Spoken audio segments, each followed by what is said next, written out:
Sir से कहूंगा कि वो उस चीज को बताए कि बायोलॉजी वाले जो बच्चे हैं उनको अभी से क्या करना है जिससे उनको आगे दिक्कत नहीं आए और उनकी बायोलॉजी बहुत अच्छी हो जाए। ये सबको आवाज आ रही है मेरी? देखो बच्चों, जितने भी जो नीट एस्पायरेंट्स हैं, बायोलॉजी के जितने भी बच्चे हैं, उन लोगों के लिए कुछ टिप्स बता देता हूँ मैं। हमेशा मैं कहता हूँ कि 11th class is your right hand and 12th class is your left hand. ये जो 12th और 11th की बात है, 11th क्लास को यदि किसी ने ढंग से नहीं पढ़ा है, जितने भी नए बच्चे हैं वो सब सुन लो। जो भी अभी 10th से 11th में मूव करके आए हैं, उन लोगों के लिए, सभी के लिए कि 11th क्लास बहुत इम्पॉर्टेंट है। चाहे वो मैथ्स वाला बच्चा हो तो वो भी सुन ले और बायोलॉजी वाला बच्चा भी सुन ले। 11th class is your right hand. और मैं हमेशा से कहता हूँ कि किसी भी युद्ध को लड़ने के लिए आपका राइट हैंड बहुत मजबूत होना चाहिए। तो 11th class is your right hand. मेरे अनुभव के आधार पर बता दूं आपको कि 11th क्लास का जो पोर्शन है 55% पार्ट जो होगा वो आपका आएगा 11th क्लास से, और रेस्ट जो बचा हुआ पार्ट है वो किससे आता है? 12th क्लास से। Always remember, boards are always easier. Board जो होते हैं वो हमेशा क्या होते हैं? हमेशा बहुत क्या होते हैं? सिंपल होते हैं। लेकिन आपकी जो 11th क्लास है वो फाउंडेशन वाली क्लास है, और 11th क्लास को आप कैजुअल नहीं ले सकते। आप समझ में आ रही है? दो तरीके के पैंट्स हम लोग पहनते हैं, एक फॉर्मल और एक कैजुअल। आपने यदि 11th क्लास को यदि कैजुअल ले लिया तो बड़ी मुसीबत में पड़ जाओगे। और शायद इसीलिए हम लोग इतना फोकस कर रहे हैं आपको 11th क्लास में भी कि भाई अपनी कॉपीज को प्रॉपर रखो, है ना, अपने बिल्कुल क्लास में रेगुलर रहो। हो सकता है कि कई लोग जो है वो 11th क्लास के अंदर उसको कैजुअल ले लेंगे। प्रॉब्लम क्या है हमारे यहाँ पर कि 10th क्लास में सब लोग, पेरेंट्स जो हैं वो घर पे क्या कहते हैं? बेटा पढ़ ले, इस बार बोर्ड है, बेटा पढ़ ले, इस बार बोर्ड है। लेकिन कोई भी ये नहीं कहता है कि 11th क्लास है बेटा, होम बोर्ड है, पढ़ ले। Nobody says. आपने ये चीज सुनी होगी कि अभी जो 12th क्लास वाले बच्चे हैं उनको ये मम्मी पापा ने कहना शुरू कर दिया होगा, बेटा देख पढ़ ले, इस बार बोर्ड है, पढ़ ले, इस बार बोर्ड है। 10th क्लास वाले बच्चों को ये कहते हैं पढ़ ले, बोर्ड है। बट नोबडी सेज कि 11th क्लास होम बोर्ड है, बेटा पढ़ ले। तो एक्चुअली क्या होता है कि 11th क्लास का एटमॉस्फेयर ही नहीं मिल पाता है कभी भी। ठीक है, तो आपको 11th क्लास के ऊपर पूरा बहुत अच्छे से फोकस करना है। जैसे जैसे टीचर्स आप लोगों को पढ़ा रहे हैं वैसे वैसे नोट्स वगैरह सब कुछ आपको प्रॉपर मेंटेन करने हैं। और जिस जगह पर आप आ गए हो इस प्लेटफॉर्म के ऊपर, तो मैं इतना तो दावे के साथ में कह सकता हूं, क्लेम कर सकता हूं, दावे के साथ में कह सकता हूं कि यदि मेरे को सर ने यदि बायोलॉजी की जिम्मेदारी दे रखी है तो पूरा करवाऊंगा बायोलॉजी। छाप देंगे, ये बात तय है, छाप देंगे बायोलॉजी को, पूरा काम करेंगे। मैथ्स के यदि पीजेन सर हैं तो पूरा काम करेंगे। केमिस्ट्री का एनकेजेन सर खुद देख रहे हैं, कंट्रोल है उनके हाथ में। तो फिजिक्स, केमिस्ट्री, मैथ्स, बायोलॉजी यहाँ पर बहुत अच्छे से होना है, ये बात तय है। हाँ, अब आप लोग उसको कितना लेते हो। अब जैसे मान लीजिए कि मैं बायोलॉजी के स्टूडेंट्स को 11th क्लास में मैंने एनिमल किंगडम पढ़ा दिया और रजिस्टर भर दिया। अब मैंने तो मेरी एफर्ट डाल दी, आप लोगों उसको कितना सिंसियरिटी के साथ में ले रहे हो वो आपके ऊपर। Are you getting? Plant anatomy में पूरा पढ़ा दूंगा, राइट। मैं हमेशा से कहता हूं कि जितने भी बायोलॉजी एस्पायरेंट्स हैं उनकी बायोलॉजी तो स्ट्रांग होनी ही चाहिए, आपके पास में कोई चॉइस नहीं है, राइट। 180 जो क्वेश्चंस आएंगे उसमें से 90 क्वेश्चंस आपके बायोलॉजी के हैं। हर एक बच्चे को ये फिक्स कर लेना है कि 90 में से मुझे 85 to 88 क्वेश्चंस वहां पर क्रैक करके आने हैं। आपके पास में कोई ऑप्शन नहीं, 85 to 88 क्वेश्चंस आप लोगों को करके ही आने हैं।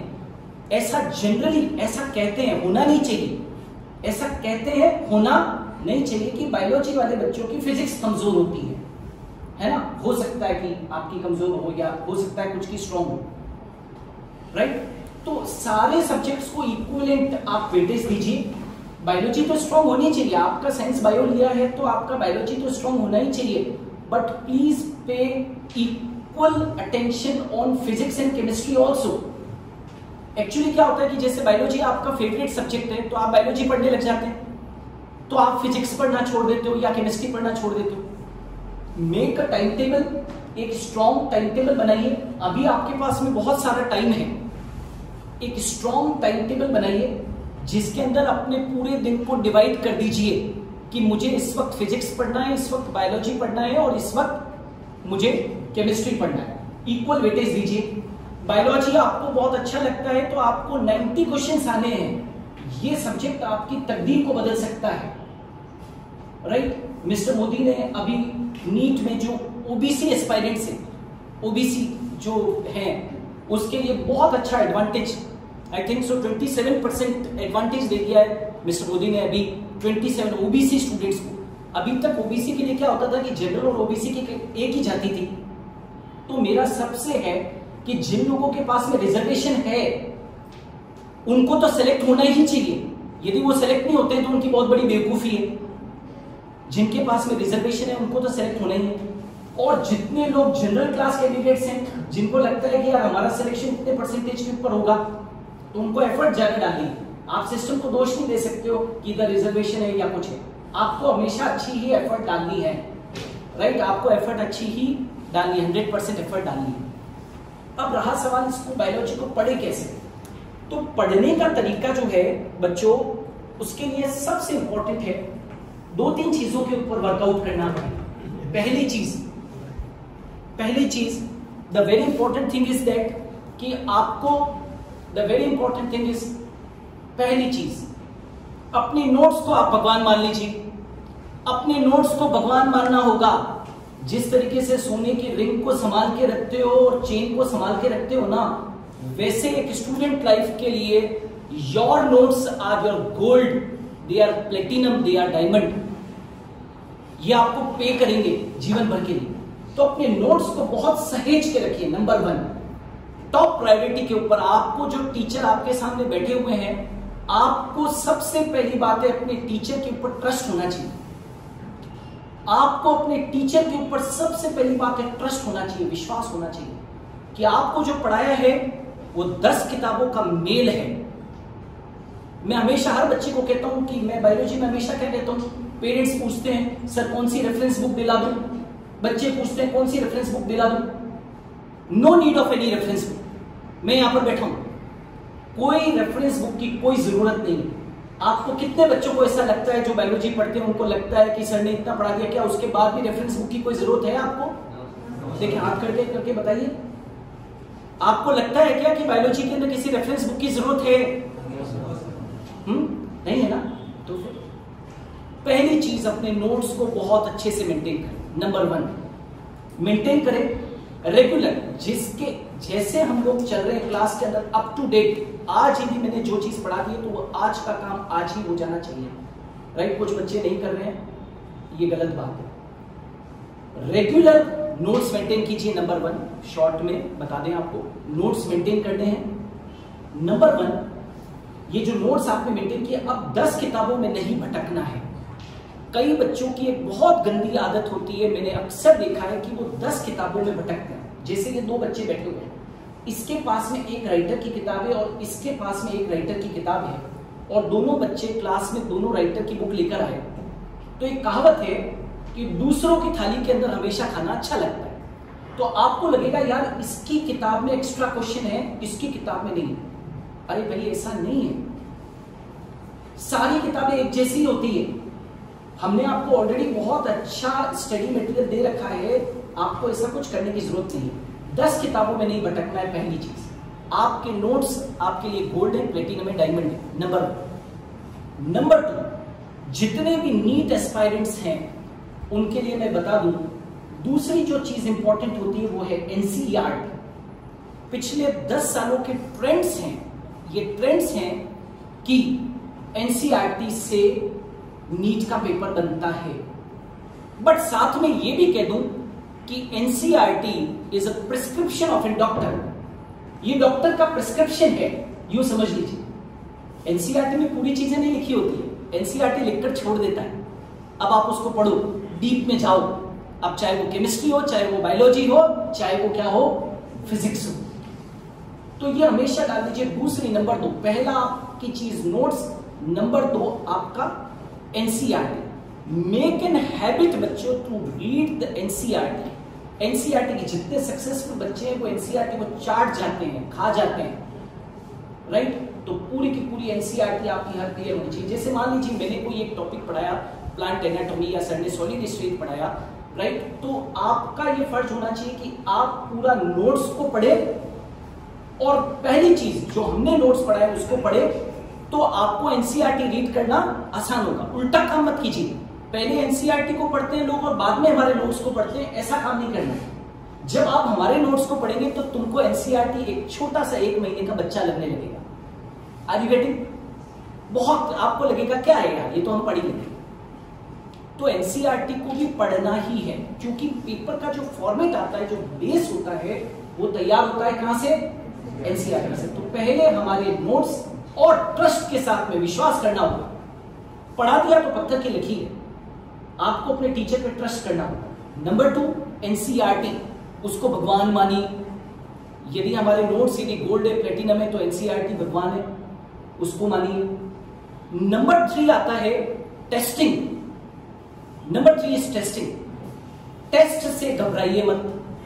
अक्सर बच्चे टेस्ट में एब्सेंट हो जाते हैं, अक्सर। यहां पर भी बहुत सारे बच्चे हैं जो आज भी टेस्ट में नहीं आए, टेस्ट में बच्चे एब्सेंट हो जाते हैं। टेस्ट में एब्सेंट मत होइए। टेस्ट में यदि 0 आते हैं आने दीजिए, 1 नंबर आता है आने दीजिए, कोई दिक्कत नहीं। टेस्ट आपके पोटेंशियल को जानने का एक बहुत बढ़िया तरीका है। टेस्ट नहीं दोगे तो मालूम नहीं पड़ेगा कि where you are standing. NEET वाले बच्चे को हर एक पीरियोडिक टेस्ट जो यहां पर होता है उसको रियल टाइम टेस्ट की तरह देना होगा। हम लोग बहुत वर्कआउट कर रहे हैं आप लोगों के लिए, बहुत वर्कआउट कर रहे हैं, और अब आपके जितने भी टेस्ट होंगे नीट लेवल के वो सब हमारे ऐप के ऊपर होंगे, राइट। तो सारे के सारे जितने टेस्ट होंगे वो सब ऐप के ऊपर होंगे, और हम उन टेस्टिंग को बहुत बहुत स्ट्रॉन्ग करने जा रहे हैं। तो आप लोगों को टेस्ट तो देना ही है। पीरियोडिक टेस्ट जो अपना ऑब्जेक्टिव लेवल वाला हो रहा है वो भी देना है, और ये जो अपने सब्जेक्टिव टेस्ट होते हैं इनको भी दीजिए। क्योंकि कई बार क्या होते हैं कि नीट एस्पायरेंट्स और आईआईटी एस्पायरेंट्स जो होते हैं वो लिखने की हैबिट को खो देते हैं। ये लिखने की जो हैबिट है ये भी बहुत अच्छी होनी चाहिए।